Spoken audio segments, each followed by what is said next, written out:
Birthdays was the worst days. Now we sip champagne when we're thirsty. Damn right I like the life I live, cause I went from negative to positive and it's all good. Thank you, Notorious BIG. Now when it's time to celebrate, you gotta make sure you pop open that bubbly. But do you actually know what it is? Come kick it with me, cause that's what we're talking about coming up next.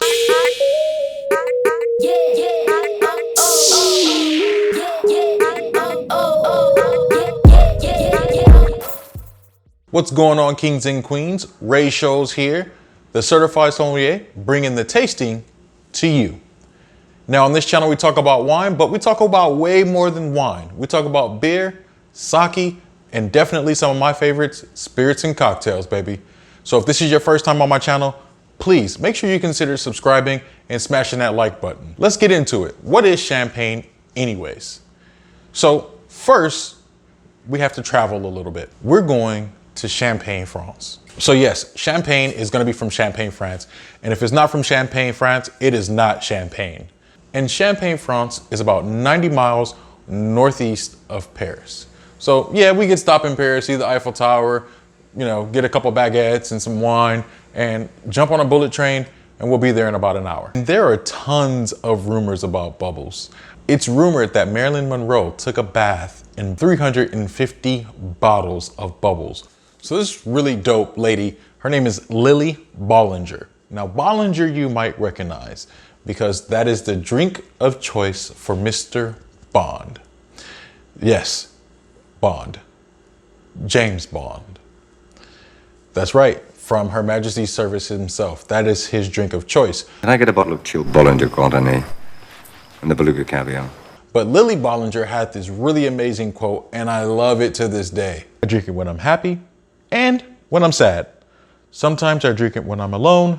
When I have company, I consider it obligatory. I trifle with it if I'm not hungry and drink it when I am. Otherwise, I never touch it unless I'm thirsty. Question of the day. What kind of champagne do you like? What do you typically go pick up when you're either at that wine shop or at the grocery store, or if you're just celebrating and you're at a restaurant?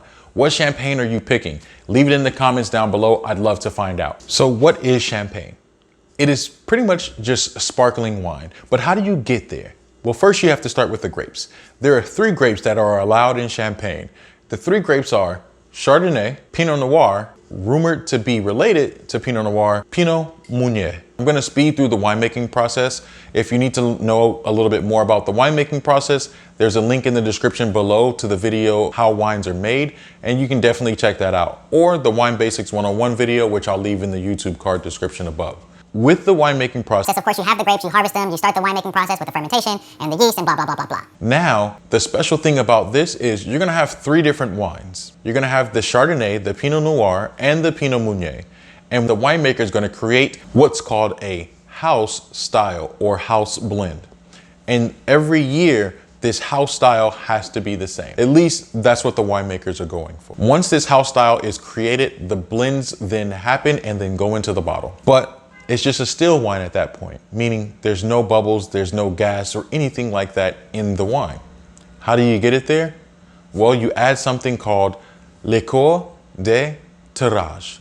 And that's basically gonna be a sugary yeast mixture that's then gonna go into the wine. The second fermentation kicks up in the bottle. There's a temporary cap that goes over the champagne bottle to keep all of the wine and all of the mixture inside the bottle while that fermentation's going on. Of course, carbon dioxide is a byproduct of going through this second fermentation, so thus carbon dioxide gets trapped in the bottle along with the wine. They infuse together, have a little baby called champagne. And that, ladies and gents, is how you get the bubbles. Then you need to get all of that dead yeast to the neck of the bottle. They freeze the neck of the bottle, open up the champagne, the dead yeast and all the other sediment flies out. You have to add in the dosage right before you recork. Dosage is pretty much just gonna be wine and sugar mixture that's then added into the champagne to give it its final sweetness level. There are 7 different categories or 7 different specifications as far as what sweetness level the champagne is supposed to be. You have Brut Nature with 0 to 3 grams of sugar per liter, then Extra Brut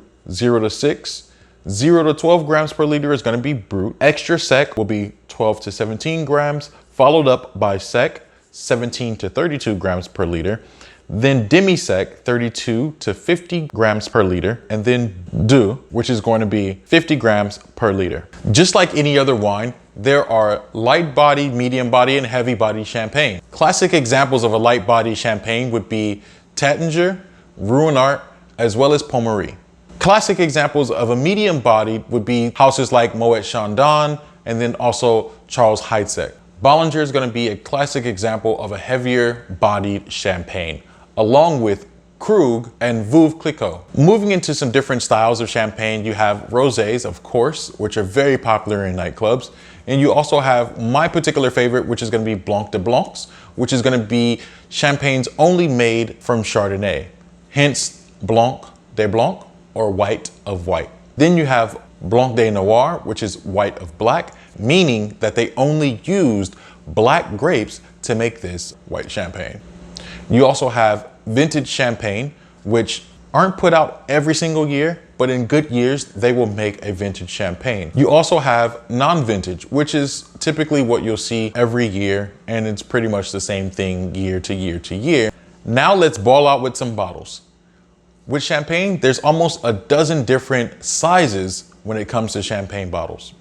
You have the really tiny bottles, which are going to be about a quarter of a bottle, called splits. Then you have the demi, which is going to be a half a bottle. The imperial, which is just a regular type of bottle. And then the magnum, that holds 2 bottles of champagne. The Jeroboam, which is going to hold 4 bottles of wine. Then you have the Railbaum, that's going to hold 6 bottles of champagne. 8 bottles is rounded out by Methuselah. The Salamanzer is going to hold 12 bottles of champagne. Then you have Balthazar, also one of the wise men, is going to hold 16 bottles. I wonder if that's what he brought Jesus. And last but not least, you have the Nebuchadnezzar.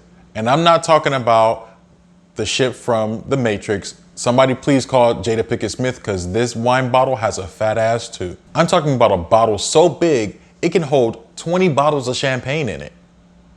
That's huge. So we talked about bottle sizes. We talked about the different styles of champagne. You know how the champagne method is carried out. And you even know the 3 grapes that are legally permitted to be in a bottle of champagne. I hope that you enjoyed this video. If you did, please hit the like button for more videos just like this one. And make sure you hit that bell notification so that way you get notified every time we post. And until next time, kings and queens, remember, see, swirl, smell, sip, savor the experience. Cheers.